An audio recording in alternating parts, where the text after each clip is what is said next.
Good morning, guys. Today in Environmental Science for Built Environment, what we'll be looking at is for the Unit 2, Environmental Ecosystems and Biodiversity.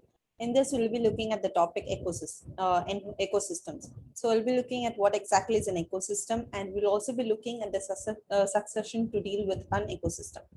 So what exactly is an ecosystem? An ecosystem is nothing but a grouping of organisms that interact with each other and their environment in such a way so as to preserve the grouping. So there is a great variety of ecosystems in existence. All of them are characterized with the general structural and functional attributes. So it's basically talking about how different groups of organisms interact with each other and their environment, and how they actually go about to preserve and to exist in the particular environment is what we will be looking at. So if you look at your ecological cycle put together is to deal with how those factors, you're talking about your producers, consumers, and decomposers, and how they actually start off with again with cells and units and chemicals, abiotic chemicals, and they go again into the cycle to each other with the process of heat and to exist with each other. So you're talking about, we had already seen in the previous unit, like we had a rough idea about what exactly your producers, composers, and decomposers means, right? So we are also going to be looking about the three major principles of ecosystem. So let's understand this three major principles of ecosystems have a lot of chemical and meaning to it. Okay. So looking at your nutrient cycle. So nutrient cycle is nothing but the movement of your chemical elements from the environment into the living organisms, and from that back into the environment through organisms that live, they grow, die, and decompose. So like how in the first image that we saw, we were looking at how environment, they are like produce, they decompose, and how the cycle goes about, and they end up being, there's a cycle that goes about, right? So it's basically they start off to live, they die, they grow. As they grow, they interact with each other and they form another cycle, and then they die, and then they decompose, and then they start off anew. So it's like the cycle that goes upon, that's basically your nutrient cycle. And then next part is your energy flow. So this energy flow is nothing but the energy is actually required to transform inorganic nutrients into organic tissues of an organism. For example, this energy is actually the driving force of the work of the ecosystem. For example, in the first image that we saw, we were looking about how heat plays a major role in this element, right? So heat helps the producers to produce their energy and to grow, and this thereby, like they, as they grow, they help as they grow, they actually help contribute to provide food for your consumers, your herbivores. And as they decompose due to the heat, as they die and they decompose in the heat, and then they again the cycle continues, right?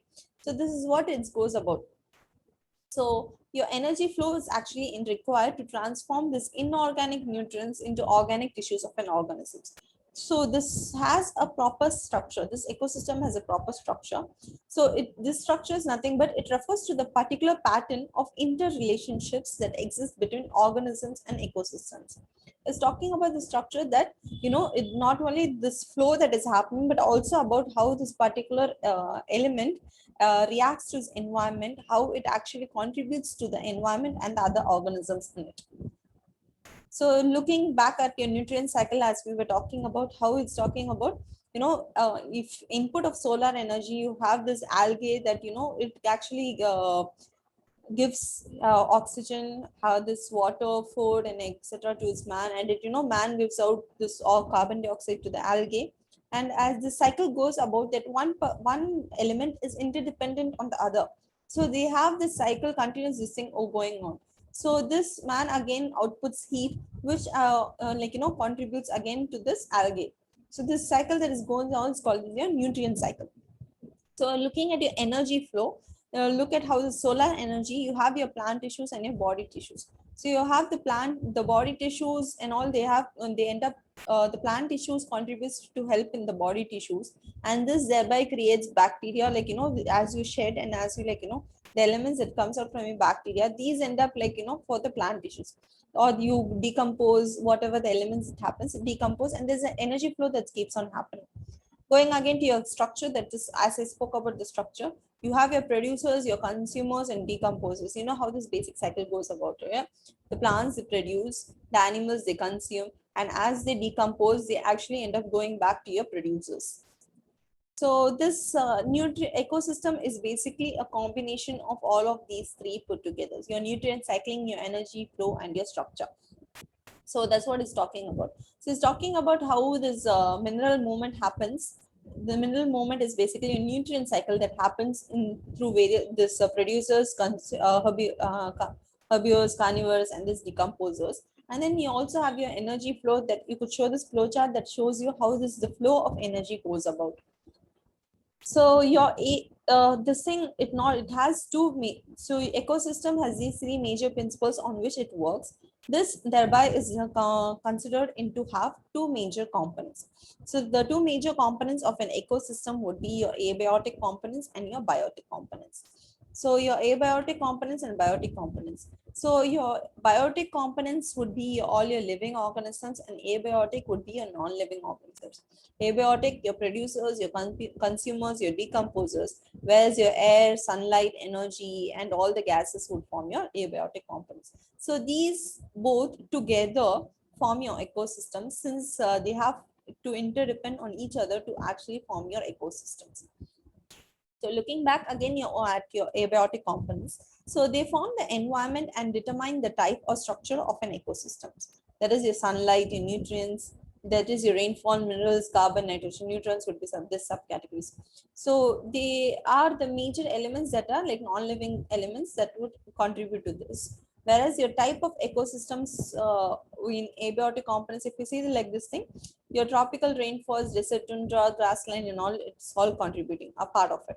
In your biotic, going back again, producers, consumers, and decomposers. So producers would be all the green plants which they use solar energy, the chlorophyll, inorganic nutrients, and water to produce their own food. So your producers are nothing but your autotrophs. So consumers, they actually consume the organic compounds in a plant and animal tissue by eating. So even you are part of a consumer. So you have your herbivore, your carnivore, omnivore. So basically, your herbivores and carnivores herbivores would be your primary consumers, which they depend on your plants. Carnivores depend on the not all the herbivores. So omnivores are like general feeders. They are not dependent on one particular element. So you spoke about herbivore producers, consumers, and the last part would be your decomposers. So these decomposers are nothing but they are tiny organisms.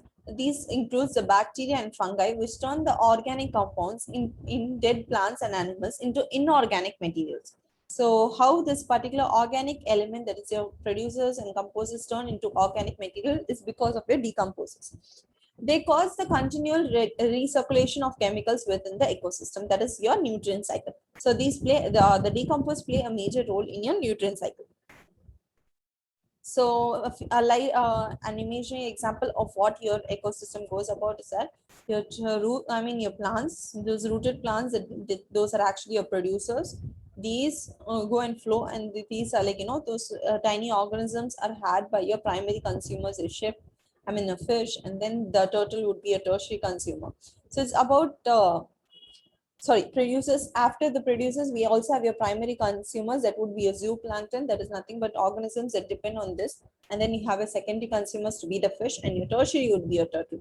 And then as these die about, you have the sediment that is by the bacteria and fungi, which would decompose this and to create into an inorganic material. Going again, your biotic components and your food chain. So you could see how heat plays a major role in your nutrient cycle, and how the producers to be plants in this, your primary consumers, your secondary consumers, and your tertiary consumers. And then all of these things, when they disintegrate and when they die, due to the heat format, they decompose, and these decomposers play a major role into decomposing it into forming the inorganic materials. So if you look at this, we are talking about how this various flow that is happening, right? So we could talk about, we could subcategorize it to be saying that it's actually the movement of energy and nutrients, which could be classified to be as the food chain, the food webs, or the trophic level biomass and biome. So what exactly is a food chain? A food chain is nothing but the particular pathway of a nutrient and energy movement depends on which organism feeds on the other. So it's like a one straight lane of, it's very clear and drop. So autotrophs by the herbivores are eaten by the carnivores are eaten by the omnivores.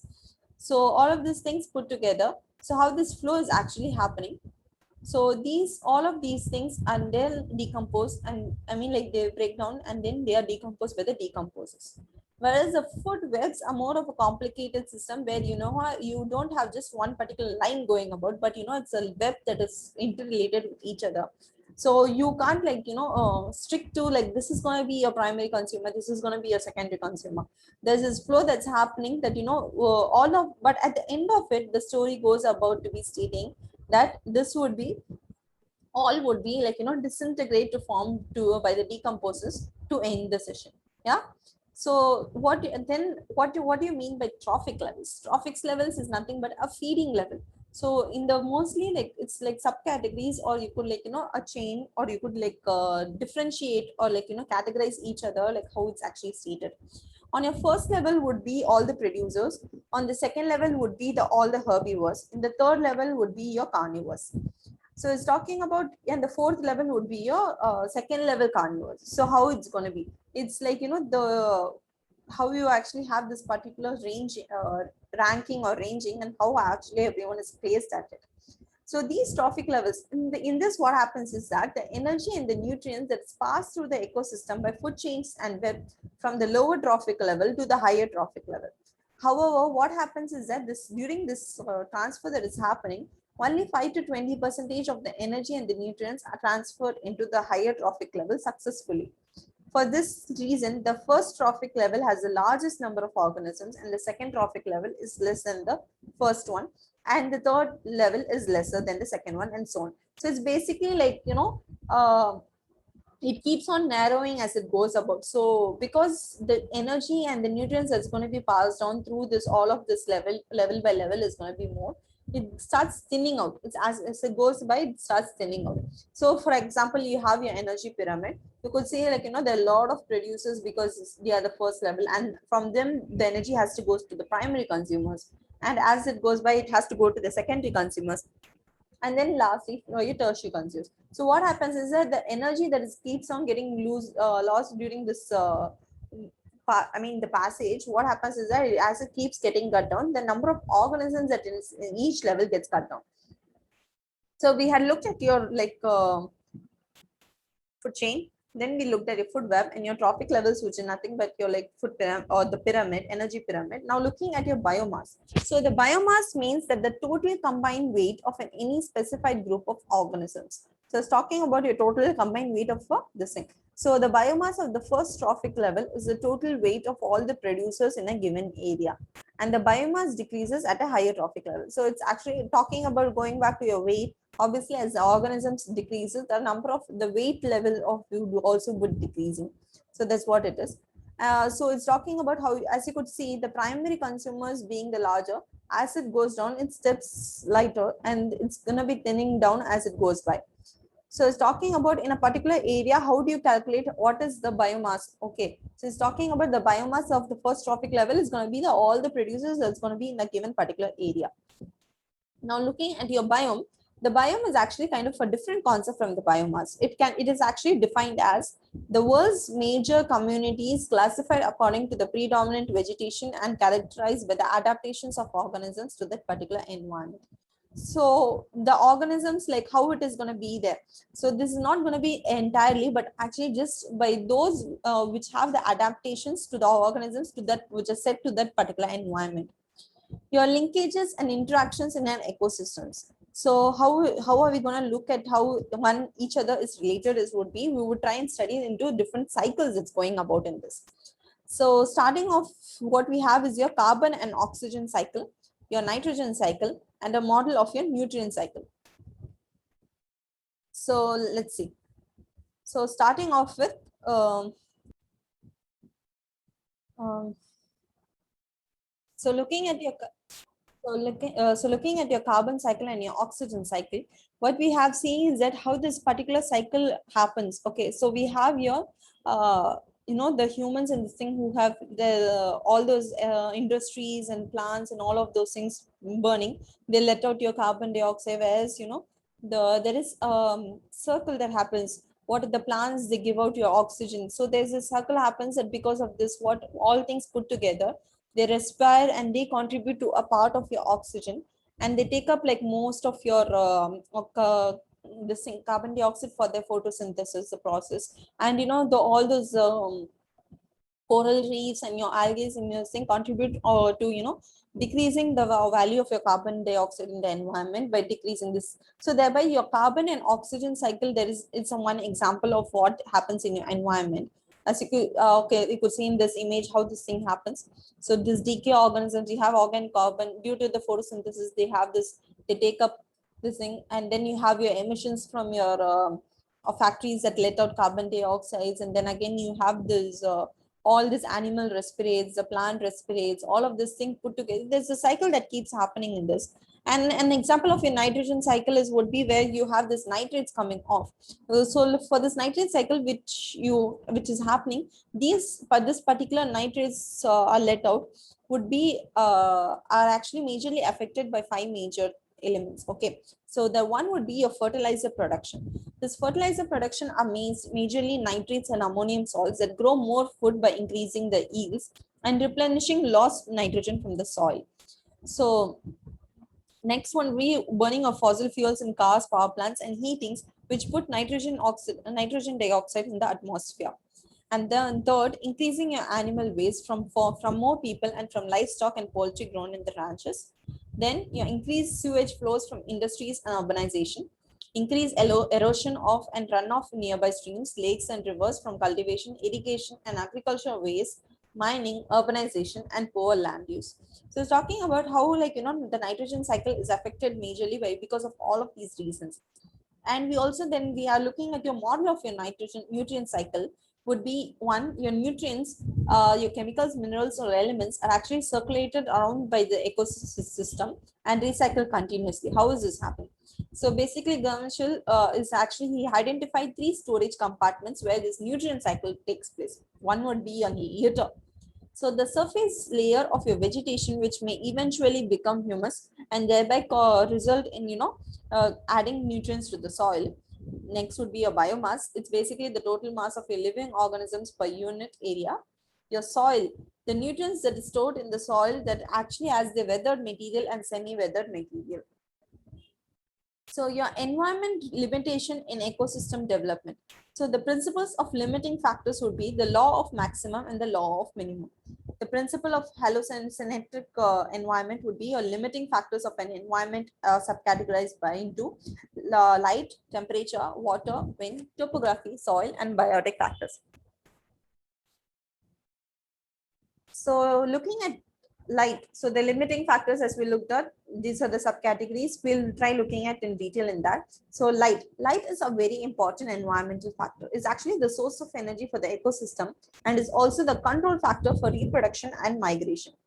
The quality of light, red, blue, and green light, green plants for photosynthesis, green light, the plants would be in deep waters. The UV lights actually retards the plant growth. So you could see that how actually the quality of light actually also affects it. The duration of light, what happens is that it affects the behavior of the plants and animals in case of the flowering, the migration, and the mating. The intensity of the light, the controlling factor for the rate of photosynthesis. So the net productivity is a function of photosynthesis and the respiration. Your temperature, it's a very important factor that directly affects, as we spoke about in case of heat. So directly affects an organisms. It indirectly affects its modifying other environmental factors such as the relative humidity and the water availability. Each species has its own minimum and maximum optimum temperatures for life. So if you look at it, the aquatic life has a narrower tolerances ranges from temperature from those that which live on land. If you look at that, the tropical plants would require a temperature that's more than 15 degrees, whereas the temperate would require that something that is lesser than minus 2 degrees Celsius. The conifers may withstand many degrees that is even below the freezing point. So now looking at this again, the next would be your water, about how water restricts the ecosystem development because most organisms need large amount of water to survive. So if in case is lacking in any small amount, also there might be a drawback in how its reproduction or how it's grown. So this water requirement for plants will vary both with environmental conditions and among different species. The actual rate of transpiration is a function of relative humidity, air movement, the size of the leaves, and also you could see in the size of the stomata. So the plant classifications are thereby, the plant classification by water requirement are thereby subcategorized into xerophytes, halophytes, and hydrophytes. Xerophytes would be the plants that can actually survive in extremely arid areas. Halophytes would be plants can survive in the saline conditions, and hydrophytes the plants which live in water or in moist soil. If you look at the wind can actually act as an environmental factor. So directly by causing either mechanical damage to the winds, if to the plants, if there's like very strong winds, or indirectly affecting the relative humidity and also the evaporation rates. High wind speed increases the rate of transpiration. The mountain summits, coasts, and open plain vegetation may be dwarfed as a result of the wind action. Looking at the topography, topography can actually influence the ecosystem development in three major ways. One, the direct effects of the altitude on the temperature. That's in a normal lapse time would be minus 6.5 degrees Celsius per kilometer, and the combination of changes in temperature and relative humidity, and altitudinal zonation of the ecosystems. Also, you will be looking at the slope orientation and the angle. Basically, what you have to see is that during the south facing slopes are basically warmer and drier than the north facing slopes. So you could see even in the topography, I mean, even the topography, how major, the temperature actually even plays a role here also. So also talking about the angle of the slope. Angle of the slope will be a critical factor in the soil formation and the drainage, because if in case of the wind movement, also if the deforestation of something it's not there, the slope angle of the slope due to its the drainage would be more drainage, and thereby the soil formation or the soil erosion would increase. Looking at your soil, the attributes of the soil such as your texture, their pH, and the soil climate and the organic content operate in a closely interrelated fashion to exert control on. So exert the control on the following things. One, the rates of decomposition. Two, your nutrient cycling. And three, your plant distribution and your productivity. So now that we have looked at all of these factors, we have to try and look into the other biotic factors that also play a major role. So basically the biotic factors are the interactions that occur between the living things. So all of those things that we saw were all the abiotic factors. Now looking at your biotic factors, some species are beneficial or even essential for the existence of others, whereas some may be harmful. The dominant plants will grow the tallest and modify the light conditions for the rest of the community. And what happens is that the plants struggle for light can influence the root development and the competition for water and the nutrients in the soil. So if you see like in a lot of new places, as the plants try and adjust so that the light passes through, and it either is available for all the trees, or it might cover up fully, making it difficult for the other smaller plants to go through. But then again, these plants may also have deep roots to try and compete for the water in the particular soil. So many plants actually rely on the animals for pollination and also the seed dispersal. So you could see how one is interrelated with the other, how the plants are dependent on the animals for the pollination, and many animals are also actually directly dependent on the plants for food. So looking at your biotic factors, so actually what we're seeing is that man is you forgot about the major important person in the biotic factor. So man is by far the most important biotic factor. So what man does is that man modifies of ecosystem by fire, by hunting, and also agriculture. So he plays a major role by influencing all of the, even the simplest act can majorly impact on the on this overall ecosystem. So if you see what he has done is that in this current generation and due to with urbanization, his industrialization and the intensification of agriculture, man has obliterated the large areas of natural systems and caused pollution of both terrestrial and aquatic habitats. So we would be looking at this in the next chapter, but then again, it shows how much its impact is on overall elements. So as we had spoke about, we will be looking at this changes, we have looked about the abiotic and biotic factors.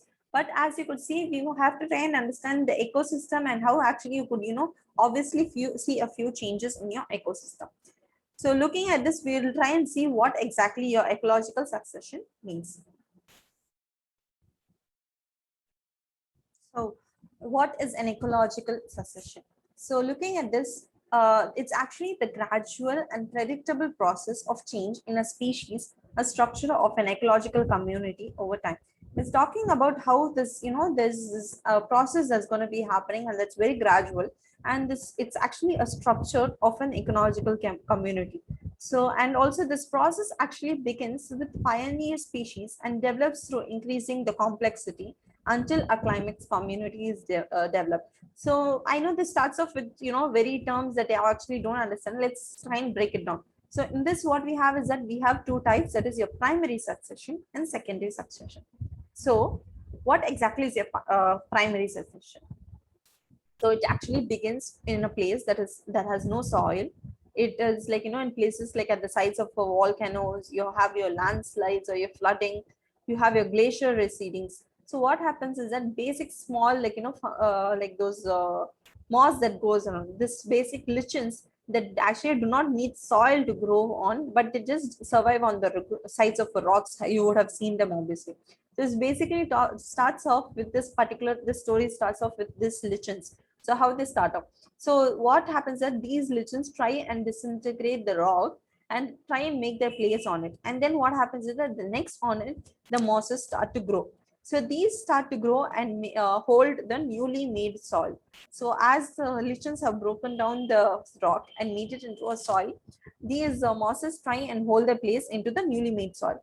So these are what exactly that these elements that actually start off this particular succession is actually the first species to populate an area are actually called your pioneer species, which are nothing but your lichens.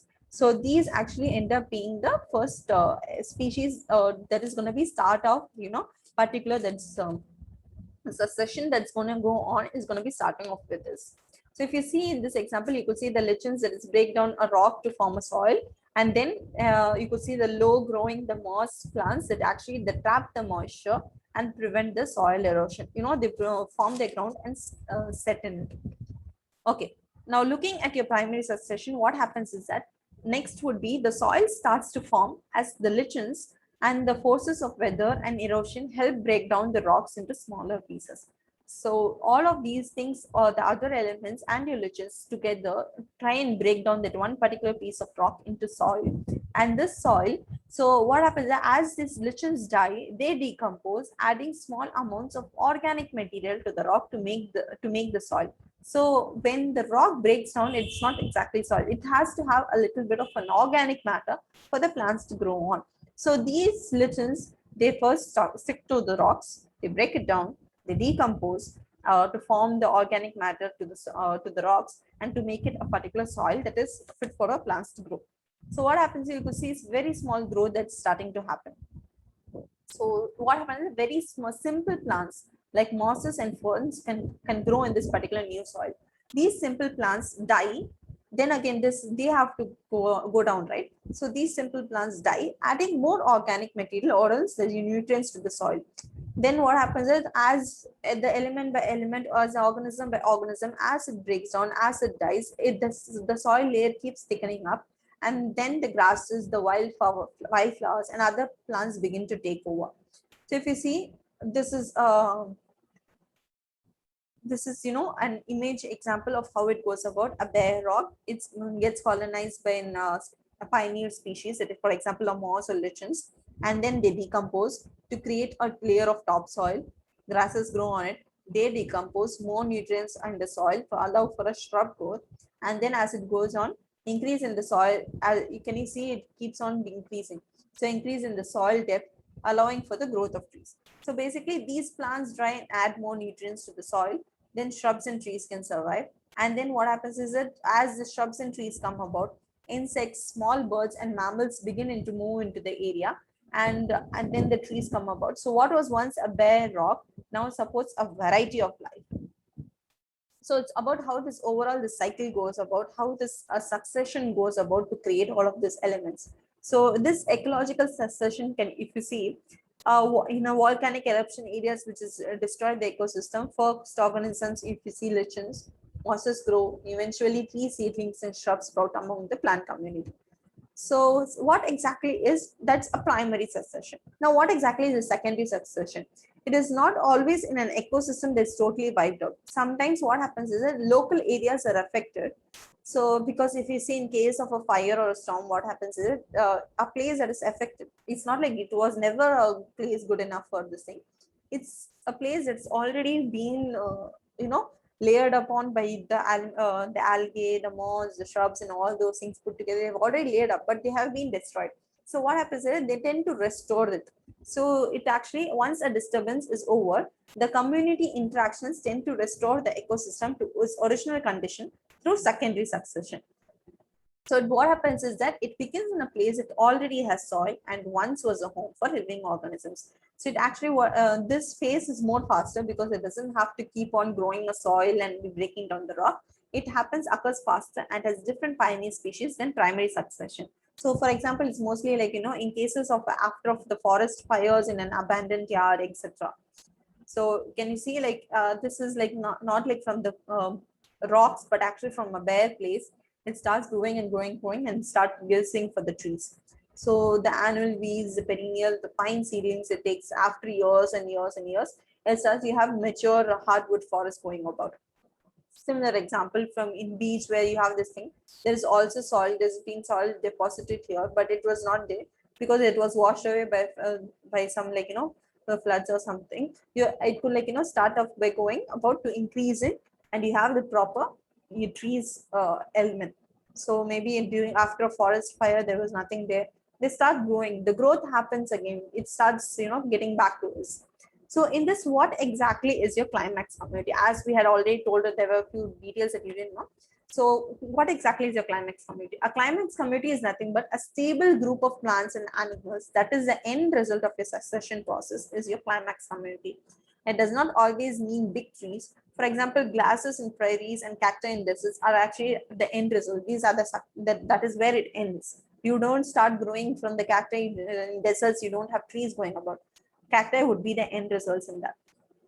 So this climax community, the basically what happens in the end, the last part of your succession would be your climax community.